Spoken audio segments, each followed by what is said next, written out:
guys, for today's video, something different, right? Gonna be watching Why No One Plays Rosalina by Vars 3. This guy is mostly a League YouTuber, but he's been jumping more into Smash lately with his content. I think it'd be really cool to watch this and give my feedback on like if I agree or disagree with the points. So far in this series, I've made a lot of episodes going over characters in Smash Ultimate who were considered as high or top tier by the player base, yet failed to either maintain a strong presence in the meta or garner a sustainable following in the first place. Despite each of them having very strong tools and attributes that would make them appealing to try out, empirical he just said that, and then I see Piranha Plant. Oh, that's definitely not a good character. I want to make an episode on someone more aligned with Piranha Plant, because I spent enough time in the high and top tier section for now. So in today's episode, I want to go over arguments. Right, starting off with, hey, this character sucks, by the way. I think that's the entire video, is this character sucks, why play them? For the Rosa mains out there, if there are any besides Dabuz, I'd like to clear up that this video...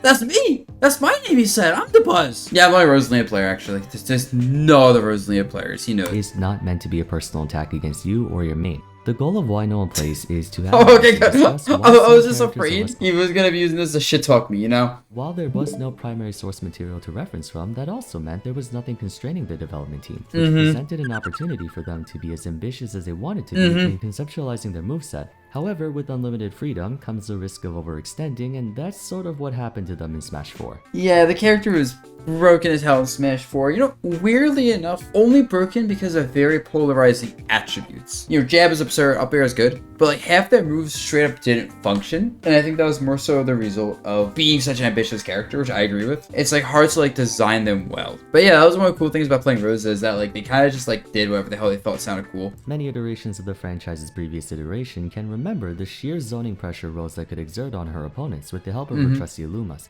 Thanks to her ability to remotely position Luma, who synchronizes their attacks with hers, she was essentially Smash's first ever legitimate puppet master fighter. Yeah. Or rather she still is, that is unless you consider Olimar or Ice Climbers to have remote control of their core. And they don't really. Her opponent had to more or less Nana is like people at the same time. Actually, Nana is kind of a puppet character, but it's the first zoning puppet character, because I think Nana definitely has like a lot of crazy tech and puppet like positioning with like Blizzard stuff, but you can't really zone out with the character in a way that like just wins games, right? You can kind of like control stuff with Blizzard walls, but at the end of the day, with like Ice Climbers, you gotta get close and in their face. Rosa is the complete opposite. It's why when people say, oh, why do you play Ice Climbers? They're a public character like Rosa, or a menu character like Rosa, and I'm like, oh, I'm not trying to get close to people. I hate getting close to people. Keep them fucking away from me. Like Ice Climbers, the strength of her attacks would be significantly magnified if both her and Luma's hits connected on the same target. Much of Rosa's Smash 4 career is me again. I'm in this video a lot. In the top 5 of most tier lists, at least prior to the tumultuous advent of Cloud and Bayonetta.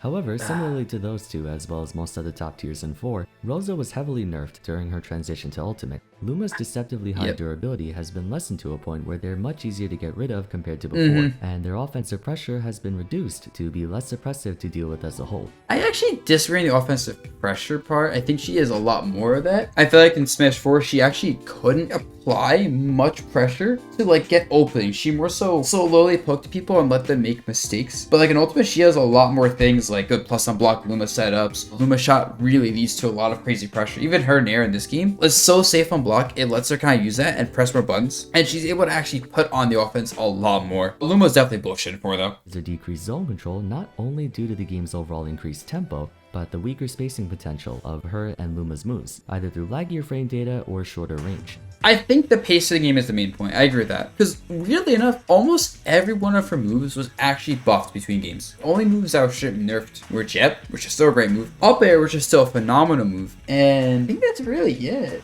I think every other move with her has got some sort of frame data buffs or hitboxes buff or reliability buffs. But yeah, they are not enough to keep up with the pace of the game generally. Like, she doesn't mash like most characters do. She kind of still feels like a Smash 4 character. As stated before, she plays like a puppet master, using Luma to extend her effective range and pressure enemies from afar. Unlike Ice Climbers and Olimar though, she can maintain Luma's position at any spot on the map, creating an endless amount of ways to attack her opponent and thus an unpredictable neutral. Dealing 40% in damage to Luma or sending them off stage will KO them, upon which a new one respawns after 10 seconds, and since Luma functions as a separate entity, the player is able to input commands even if Rosa herself is unable to act on them, such as while stunned, asleep, grabbed, or even while in hit stun. While not to the same egregious extent as in Smash 4, Luma is for all intents and purposes a disjoint for Rosa, albeit a living sentient disjoint, which begs the question if this would be considered celestial abuse, but I think that falls outside of PETA's jurisdiction, so we're not going to go down that rabbit hole. This combined with her tall stature, lightweight, and floaty nature gives off the impression that close quarters combat is not her forte, even with Luma, but the ability for the latter to fight autonomously implies that standard melee engagements may not be as simple with them, at least in comparison to other straightforward fighters like Captain Falcon, Roy, and Fox. Even so, keep away and trapping is the name of the game for these two, using Luma's disjointed range to your advantage by strengthening your attacks while together and zoning opponents away while separate before searching for an opening to close out the stock safely. Lack of endurance for both of them forces you to approach a match with delicate patience, since trading That's what blows biggest results in a difficulties. net loss for you most of the time.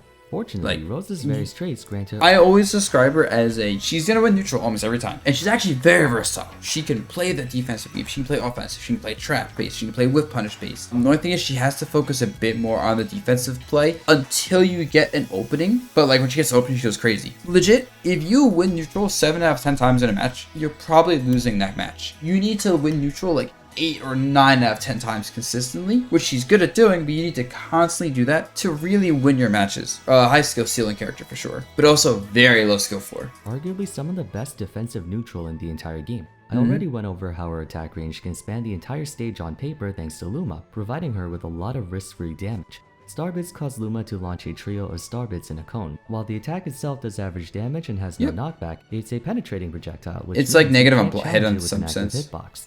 Gravitational pull makes them immune to most projectiles and switches ownership of Literally worst anti-projectile move in the game. Great versus items though, because it picks them up. But literally, there are many matchups where like you can't even use this move without getting punished. any held item to her, such as Rob's Gyro or Diddy Kong's Banana. In totality, her special moves, though situational, can accommodate situations most other characters have no answer to, making her surprisingly confounding to go up against. Yeah, like you don't know how to punish her down B, or if you're just not in a position to, it's really obnoxious, especially if it's your item character. Starbits is one of those things that it's not doing much, like it doesn't really lead to much, but it's just an obnoxious move that most characters actually just can't straight up like beat. Like you have to like hard call it out with like a jump in to beat it. On hit it's like negative at lower percents, even at higher percents it's not that great on hit, but like as a move it's like it actually just disrupts most characters' game plans in neutral. At this point, if you didn't already have an opinion on it before, you can probably hypothesize a few reasons for why the two don't exactly scream pick me for most players. The core experience of playing Rosa is already very niche. Puppet Masters, though a rare archetype, are present in a wide range of titles, single and multiplayer alike. Yeah, puppet And while characters. their unconventional tools make for very interesting and multi-layered gameplay, the inherent onus of having to essentially micromanage two independent units creates Why is that Jacko's name Turbo version? a skill floor that automatically turns away many people, bringing us to the first. Yeah, I agree with that. I think, for example, with Guilty Gear, actually, I love Guilty Gear. I would play Jacko in Guilty Gear in this patch if she wasn't such a technical character, which I'm fine with playing technical characters if I'm going to seriously dedicate myself to the game and play tournaments to get more competitive. But if I'm going to play a game more casually, whether it's because I want to or I don't have the free time to play it seriously, I'm not going to play a character that requires a lot of technical knowledge and execution when that time can be put into a much simpler character that's more satisfying in a short period of time. They are impossible to play for a lot of people. Let me explain. In competitive video games, it's extremely rare for someone to be able to compartmentalize multiple factors while performing at an optimal level. The more things you have to think about at any given time, the Oh yeah, longer mental it stack. takes for you to mentally respond to stimuli because all of those factors have to update in accordance to changes in your environment. In other words, the less things you have to think about, the faster you can react. And in a game like Smash Bros, responding even a quarter second faster means all the difference between victory or defeat. I'm not trying to imply that gamers are stupid, quite the opposite. Gamers are stupid, y'all. Gamers are fantastic at processing and Nah, they're registering the stupid. ebb and That's flow it. of a match a lot faster than most professional athletes because more of an emphasis is placed on mental response over physical in esports than in traditional sports like soccer, basketball, tennis, etc. All we're doing is pressing buttons on a controller or a keyboard and tilting the control stick or moving the mouse. Pushing this level of focus to the absolute limits of human capability demands that you think of nothing but the action that needs to be Eco done. charges in, doesn't check. Yeah, it's like something when people explain like that they have a lot of trouble with like managing like Pikmin or Luma and stuff. What you have to do a lot to really be able to pay attention to multiple things at once is you have to practice that, right? And that's a very difficult skill. You know, it's taken me a long time to get good at doing that with Olimar and Brawl, which really carried over to Rosa and Smash 4 for me. And a lot of times it comes down to practicing situations enough they know what's going to happen. Like I know if Luma's here, Luma's going to do this. And these are things I have to sit down and practice and think about until there's something I didn't actually have to think about anymore because I don't want to think about this while I'm playing. Don't believe me? Try it for yourself. Go on one of those online reflex tests and take it with nothing else happening around you. Then take it again while listening to loud music or having a conversation with someone. Then take it again while knocking on your desk repeatedly while the music's playing or while you're talking with someone. The more stuff that enters your consciousness, the slower you think. Yep. Smash already involves thinking about a lot of minute elements in a match. On screen, it may not look like a whole lot is happening, but if you can see it's always fun. I always tell people when they're playing, players, they are continuously. The more you can sorting autopilot when through you're playing, the torrents of better. information. For like The this last thing reason. a player wants is more stuff to have to think about, and no character imposes this more than Rosa. Without stroking Dabuz's ego too much, since I know he's He knew! He fucking knew! gonna see this eventually. Hi Sam, if you're watching. Yeah, I am an egotistical bastard. He knows. Call it out. Walking this earth has the capacity to play at a high level while accounting for all these things. Now, you might be wondering why I went through all the trouble to lecture you on compartmentalization when I could have just said she was hard to play like Sheik, Joker, or Shulk. But they're not hard in the same way. Yeah, exactly. From a mechanical standpoint, Rosalina and Luma are easy to play. You don't have to string 40 different attacks together with precise input like Sheik, nor do you have to understand the limits of 6 individual characters like Shulk. Rosa's He should go lab out attack cancel wave dash nonsense. On a technical execution standpoint, this character is not really that difficult until you get to the extremely advanced stuff. Like it's like interesting techniques that you only really need with her when you start hitting like Heek Rosalina. Most people at most levels are never gonna need that kind of stuff. Going back to the player, it's far easier to increase the processing speed of your brain than it is to increase the immediate memory capacity. Yeah. That's why 90% of people are terrible at multitasking. Joker, Sheik, Yeah, and Shulk are multitasking is difficult hard. for how much processing speed they It's funny, I consider myself bad at multitasking despite playing Rosa. You gotta get to the point where these multitasking things are things you don't actually have to actively think about. Once again, I'm not saying that no one plays them because they're too stupid to. I'm saying that Rosa is too inaccessible due to the type of mental strain she imposes being incompatible for many players. That doesn't mean those who can multitask very well are smarter than. I also say it's one of the fun parts about her though, is getting to the point where you can do all these things and really think about these things. You can watch a game or you can go in the training mode and think, alright, how is Luma going to respond here? And how do I execute this? And then in a match, that satisfaction of being able to do that and get to a point where you go from actively thinking about doing these things to passively doing these really complex things is a feel like no other. It's like, damn, I'm fucking godlike. Ultimate's pace and physics are a lot faster than Smash 4, greatly indirectly buffing fighters with higher tempo in the process. Zoners and campers are still effective, mind you, but the top dogs, especially the popular ones, have some combination of range and speed. It's partly the reason why Mart, the character I plan to make a piece on in the future, is less favored over Lucina, despite in the previous entry he was seen as better than her in almost every way. Why this matters for Rosa is that one of the dominating archetypes in Ultimate is the sword fighter class. Much of her effective attack range is dependent on Luma face tanking hits for her, as she has little to no intangibility on most of her attacks. For example, her forward tilt and down tilt have seemingly long range given that she attacks with a tall frame, but in doing so she extends her hurt box forward as well, making her vulnerable to damage herself. Sword fighters like Cloud, Roy, and Aegis are popular on account of their attacks having long range without exposing their hurt boxes. So in head-to-head combat, if they were to exchange blows, a Swordie's attack would break through Rosa's attack more often than not. That's true. I actually think Rosa handles Swordies generally well enough. The only Swordie that's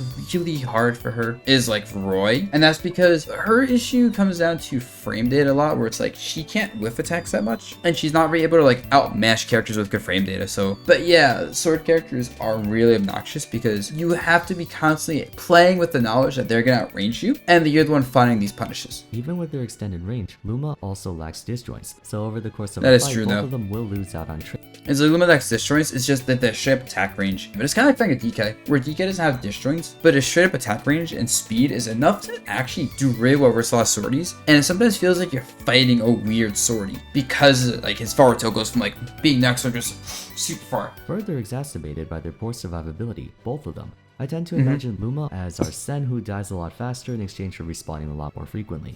This was a point of weakness for her back in Smash 4, but it's more pronounced now in light of the nerfs to Luma. That's actually the biggest thing I mentioned at the beginning, where it's like you can't make mistakes with her. That's why she has a high skill cap though, because otherwise she's really good. But like you have to constantly play on point with her, and people are gonna naturally make mistakes. And especially in a game where a lot of characters hit really hard, a character that has really poor survivability and doesn't hit the hardest, it really sucks to play as when most opponents aren't playing that same game. Any attack that deals like 10% damage or more is enough to send them into tumble, and if you fling them off stage, they die regardless of how much health they have left. So against mid-range fighters like the aforementioned swordies, her main advantage is rendered null and Fuck void. swordies. Second, her blind spot. Fuck Rose's Cloud, zone actually. control makes her a very dangerous opponent, but she can be exploited by the fact that, like most puppet masters, her pressure diminishes considerably without Luma by her side. Yeah. So if she throws Luma away from her, or loses Luma altogether, she goes from a respectable high tier to like bottom 5 in all honesty. Yeah.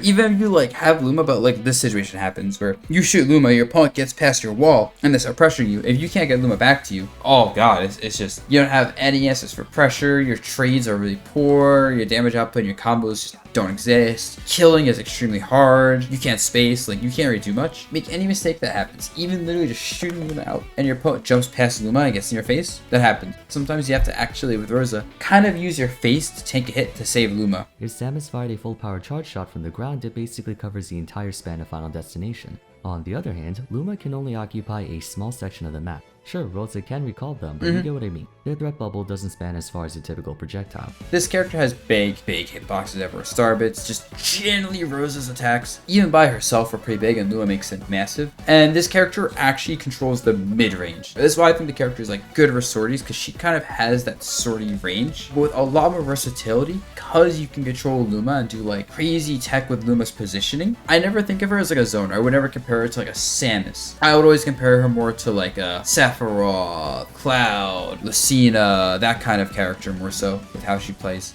Any fighter with fast gap closing and either a strong combo game or disjointed range will be able to bypass Luma as soon as Rosa throws them out, which leaves her wide open, and she can't summon Luma back while on hit stun. In essence, while she can extend her sword to anywhere on the stage, she has to forfeit her shield along with it. Also, speaking of disadvantage, Rosa lacks any means to Which is why I think at the end you most want to like shoot Luma out when you have like the advantage already. disengage close quarters pressure, as she has no reliable out of shield option besides up smash, which can only attack in front of her. Additionally, her slow falling and airspeed makes her very easy to juggle for anyone with strong aerial coverage, like once again, swordies. If memory serves, Roy and Chrom are her two worst matchups because they have the perfect combination of speed, range, kill pressure, and combos to all but invalidate her entire existence. Yeah, I think at this point I think Chrom's actually fine because she can edgeguard Chrom. Characters that she can exploit and disadvantage heavily, which is most characters she can deal with fine. But Roy is hard to edgeguard because his up B is pretty big, and it's just like a fast forward, so he's kind of hard to frame jump sometimes.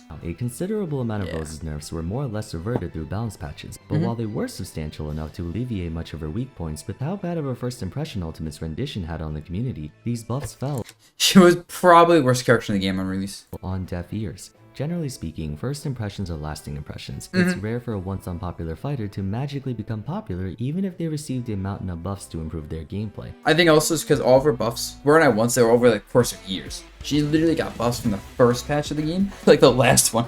That's why every time there was a patch, I'd be like, alright guys, there's a balance patch. How am I eating this week? And you know, I was eating pretty good every single balance patch. What came to Rosa? Granted, they fucking destroyed Olimar and Min Min. And by destroyed, I mean made them like decent characters. It took them a long time to fix her, and I don't think they just buff her, but fix her to the point of being playable. And even then, she didn't really stand out as a great character. And most people had their characters like figured out, and especially when like, you know, the top tiers were more oppressive than they are now. She especially couldn't compete. But really, I would say she wasn't even really completely like a playable character until a couple years in. Like I dabbled with her, I used her as a counter pick against some players in matchups, but I'd almost never be confident playing her like mostly in a bracket unless I was heavily prepped for her. But shoutouts to balance patches. And then of course a lot of people, you know, just get disappointed because she's so good at Smash 4 and was much simpler character in Smash 4, so they go into Ultimate and it's like this is more work. Granted, there are exceptions, but if you were to look at representation from back in version 1.0 to now, the landscape didn't change all too much. Yeah,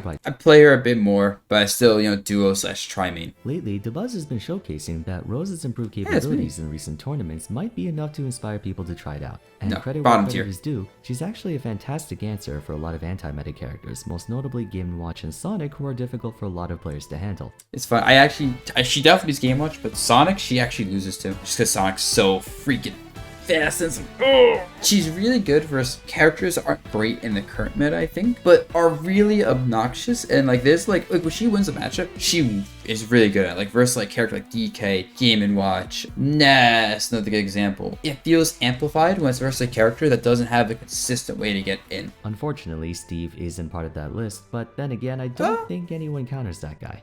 Anyway. She actually might be good for Steve long term. She has a lot of good stuff in the matchup. But anyway. Guys, let me know what your thoughts are on Rosalina and Luma in the comments down below, if you agree or disagree with my points. And to all the Rosa mains out there, do you think there's a chance she can find her spot in the meta again? I'd love to hear what you have to say. Only two things I'd really add to this that I didn't really touch on are, one, she is a character that there's always things to learn with, just by the nature of this kind of character, between technical stuff like positioning Luma, the different execution on like attack cancel stuff. There's a lot of room to grow in a lot of ways, which I think most characters in Ultimate can't improve in such a non-linear way, I feel like. Hitting a point in Ultimate's meta where a lot of characters are not figured out, but the improvement in the meta growth is definitely slowed down for a lot of characters, which makes sense. And also, I wish he mentioned that zoners, like projectile zoners, they're an annoying matchup, more so than swordies actually, where swordies can kind of hit Luma, but you can be at a range to punish them. For projectile characters, because of down B stinks, she kind of just has to like let Luma die to projectiles sometimes, or like work really hard to outplay those projectiles. And so even though they're 5 matchups, they're frustrating because they make Rosa have to play in a way she doesn't want to, which is generally more aggressive. But otherwise, solid video. I agreed with more than I expected, to be honest. 2 thumbs up to Vars, talking about my bottom 5 character that I'm still beating people's asses with somehow. Woo! Come on, come on.